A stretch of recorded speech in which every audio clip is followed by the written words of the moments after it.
Sementara itu, Pemirsa, Wakil Presiden ke-10 dan ke-12 Republik Indonesia Yusuf Kala menilai keputusan Menteri Dalam Negeri yang menetapkan 4 pulau di Aceh Singkil Aceh masuk ke wilayah Sumatera Utara cacat formil lantaran bertentangan dengan undang-undang yang lebih tinggi. 4 pulau itu adalah Pulau Panjang, Lipan, Mangkir Besar, dan Mangkir Kecil. Yusuf Kala menyatakan dasar hukum yang mengatur status wilayah Aceh sudah ada sejak lama, yakni melalui Undang-Undang Nomor 24 Tahun 1956 yang meresmikan Aceh sebagai provinsi dengan otonomi khusus. Menurut Yusuf Kala, 4 pulau tersebut secara historis merupakan bagian dari Kabupaten Aceh Singkil dan telah membayar pajak ke pemerintah daerah Aceh sejak lama. Jika putusan menteri ini dipaksakan berlaku, maka secara formil bertentangan dengan hierarki hukum karena undang-undang tidak dapat diubah semata-mata dengan keputusan menteri. Contohnya di Sulawesi Selatan ada pulau yang dekat NTT. Keputusan pemerintah pusat menetapkan 4 wilayah Provinsi Aceh masuk ke dalam wilayah Kabupaten Tapanuli Tengah, Sumatera Utara memunculkan banyak spekulasi dan juga protes. Apa sebenarnya yang melatar belakangi keputusan tersebut? Sudah bergabung bersama kami Dirjen Bina Administrasi Kewilayahan Kementerian Dalam Negeri, Bapak Syafrizal Zakaria Ali. Assalamualaikum, selamat siang Pak Syafrizal. Selamat siang, Waalaikumsalam warahmatullahi wabarakatuh. Pak Syafrizal, mungkin bisa dijelaskan terlebih dahulu seperti apa duduk perkara dari peralihan status kewilayahan 4 pulau ini, Pak? Ya, pertama persoalan ini memang sudah berlangsung kurang lebih 20 tahun ya. Dimulai ketika di tahun 2006 ada keputusan Presiden yang memerintahkan perlunya pendaftaran, perlunya klarifikasi dan identifikasi semua rupa bumi, ya, termasuk di dalamnya adalah pulau-pulau. Nah, diminta kepada setiap provinsi untuk menyebutkan atau mendaftarkan pulau-pulau yang berada dalam wilayah provinsinya masing-masing. Karena pada saat itu belum ada kompilasi data yang akurat sehingga kita tidak mengetahui secara pasti berapa sebenarnya jumlah pulau di seluruh Indonesia. 17.000 kah, 17.500 kah, ya seperti itu, sehingga ada perintah untuk membakukan rupa bumi di seluruh Indonesia. Di Provinsi Sumatera Utara di tahun 2008 itu dilakukan, termasuk juga di Provinsi Aceh juga dilakukan pembakuan nama rupa bumi. Nah, di tahun 2008 itu ya, masing-masing provinsi sudah mendaftarkan, misalnya Aceh mendaftarkan 260 pulau dan Sumatera Utara mendaftarkan 213 pulau. Nah, di sini mulai titik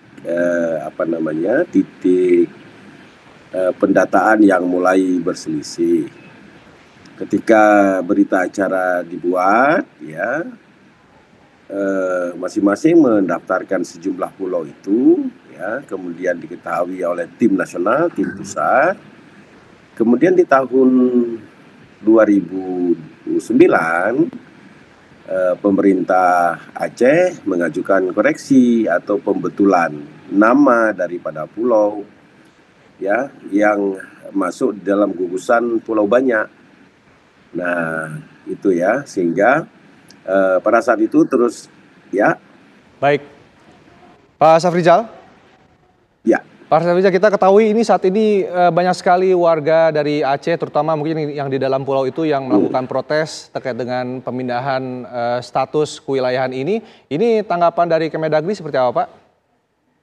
Ya, ya. Yang pertama, kondisi pulau itu adalah pulau kosong ya. Jadi kalau misalnya ketika tim verifikasi rupa bumi mengecek ke sana, pulau kosong. Memang pemiliknya ya warga Singkil di tempat, tapi tidak bertempat tinggal di pulau itu. Ya. Nah, jadi setelah verifikasi di tahun 2008, kemudian 2009 ada koreksi, kemudian di 2018 ada koreksi koordinat, ya.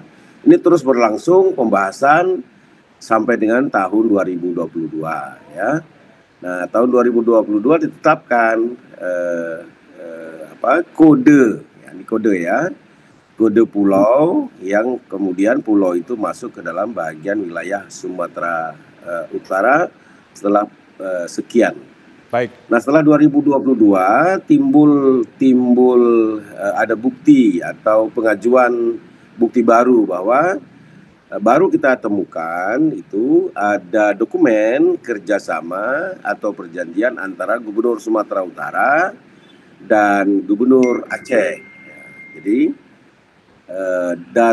sudah kita bahas dan sedang otentifikasi dan klarifikasi. Tetapi kode itu sejak 2022 sudah ada.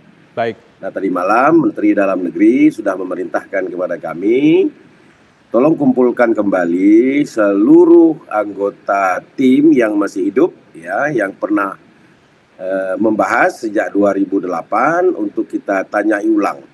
Baik. Atau untuk diklarifikasi proses pembahasannya sejak 2008, dan insya Allah akan kita lakukan tim pembakuan rupa bumi ini yang dimulai dari 2008 akan dilakukan hari Selasa besok. Baik, Pak Safrizal, berarti ini tentang peralihan ini sudah ada koordinasi dengan semua pihak ya Pak sebelum dibuat keputusan ini, dan ini kabarnya juga akan ada banding untuk kembali mempertanyakan soal penetapan status kepengalihan pulau ini. Pak Safrizal, tanggapannya seperti apa?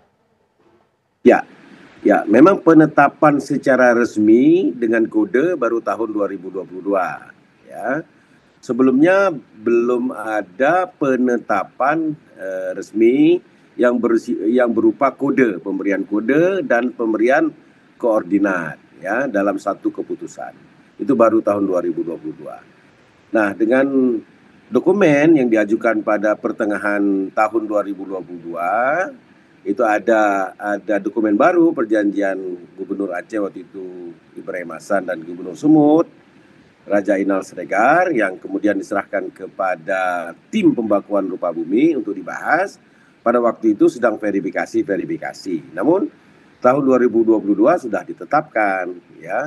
Oleh karenanya besok kita tanyai kembali, evaluasi kembali, ya, hari Selasa besok untuk kita klarifikasi kembali seperti apa duduk perkara mulai tahun 2008 sampai tahun 2025. Insya Allah hari Selasa besok. Baik, terima kasih Pak Safrizal Zakaria Ali sudah bergabung bersama kami di Kabar Siang. Kita harapkan persoalan ini bisa selesai ditangani oleh pemerintah. Terima kasih Pak Safrizal.